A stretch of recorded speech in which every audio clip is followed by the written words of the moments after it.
Okay, guys, there's two X's, so it says Chapter 20, The Hour of Triumph. Sounds positive.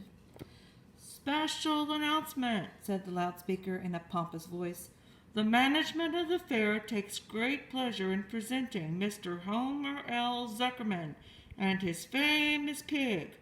The truck bearing this extraordinary animal is now approaching the infield. Kindly stand back and give the truck room to proceed. In a few minutes, the pig will be unloaded in a special judging ring in front of the grandstand, where a special award will be made. Will the crowd please make way and let the truck pass? Thank you. Wilbur trembled when he heard this speech. He felt happy but dizzy.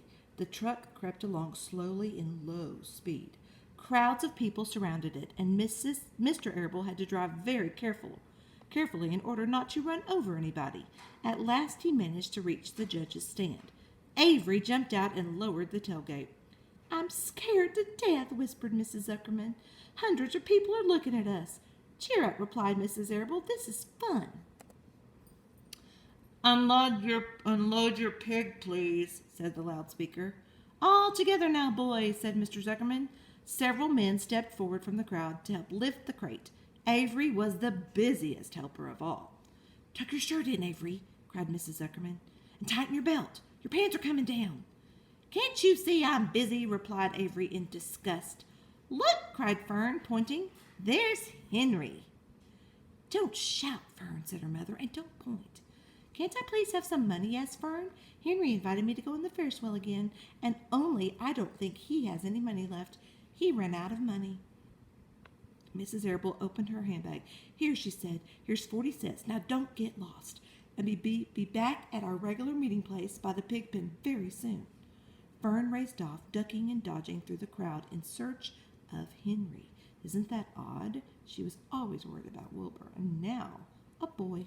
"The Zuckerman pig is now being taken from his crate," boomed the voice of the loudspeaker. Stand for an announcement. Templeton crouched under the straw at the bottom of the crate. "What a lot of nonsense," muttered the rat. "What a lot of fuss about nothing." Over in the pig pen, silent and alone, Charlotte rested. Her two front legs embraced the egg sack. Charlotte could hear everything that was said on the loudspeaker. The words gave her courage. This was her hour of triumph. Her hour. Catch that.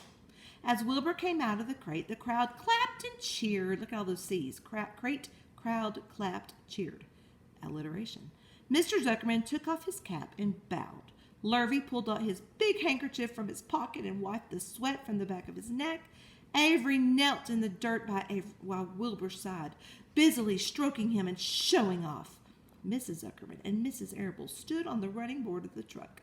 "Ladies and gentlemen," said the loudspeaker, "we now present Homer L. Zuckerman's distinguished pig.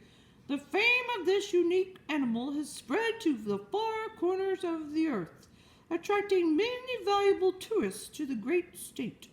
Many of you will recall that never-to-be-forgotten day last summer when the writing appeared mysteriously on the spider's web in Mr. Zuckerman's barn, calling the attention of all, and the sundry of the fact that this pig was completely out of the ordinary.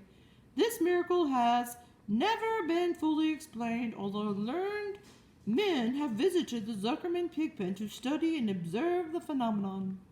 In the last analysis, we simply know that we are dealing with supernatural forces here, and we should all feel proud and grateful.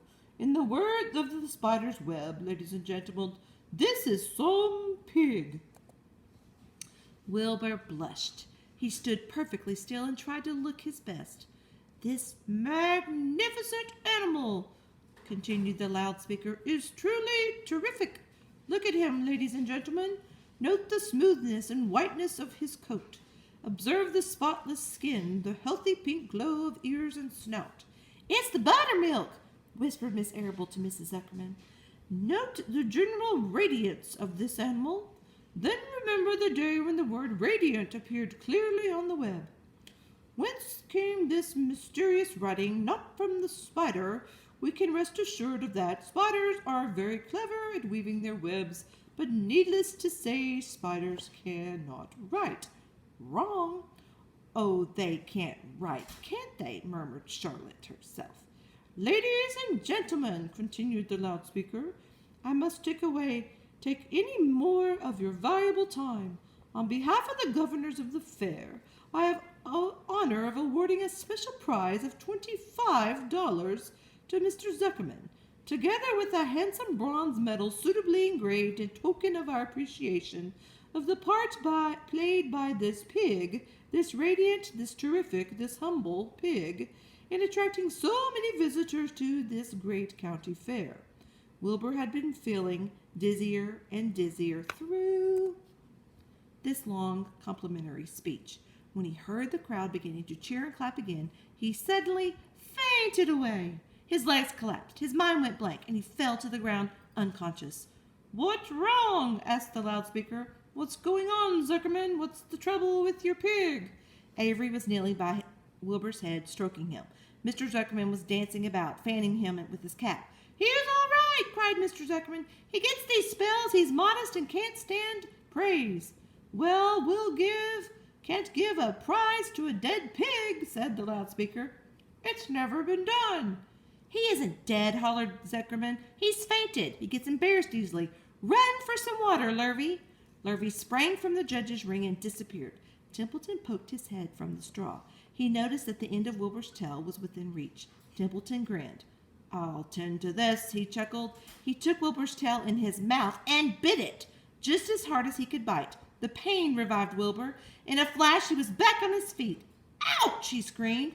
Hooray! Yelled the crowd. He's up! The pig's up! Good work, Zuckerman. He's some pig. Everyone was delighted. Now look at this. There is Templeton biting the pig, and there's Avery all busy. Everyone was delighted.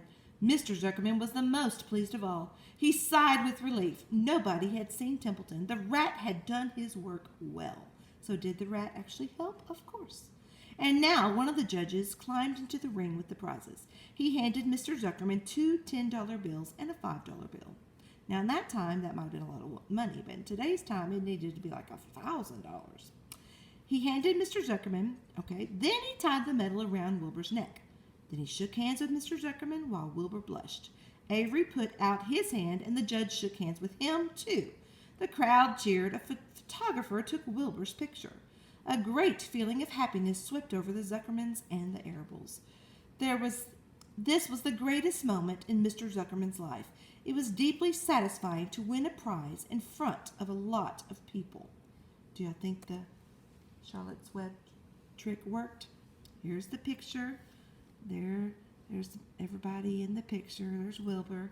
As Wilbur was being shoved back into the crate, Lurvy came charging through the crowd carrying a pail of water. His eyes had a wild look. Without hesitating a second, he dashed the water at Wilbur. In his excitement, he missed his aim, and the water splashed all over Zuckerman and Avery. They got soaking wet. For goodness sake, bellowed Mr. Zuckerman, who was really drenched. What ails you, Lurvy? Can't you see the pig is all right? You asked for water, said Lurvy meekly. I didn't ask for a shower bath, said Mr. Zuckerman. The crowd roared with laughter. Finally, Mr. Zuckerman had to laugh too. And of course, Avery was tickled to find himself so wet, and he immediately started to act like a clown. He pretended he was taking a shower bath. He made faces and then danced around and rubbed imaginary soap into his armpits. Then he dried himself with an imaginary towel. Avery, stop it, cried his mother. Stop showing off. But the crowd loved it.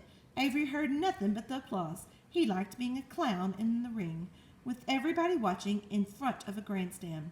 When he discovered there was still a little water left in the bottom of the pail, he raised the pail high in the air, dumped the water on himself, and made faces.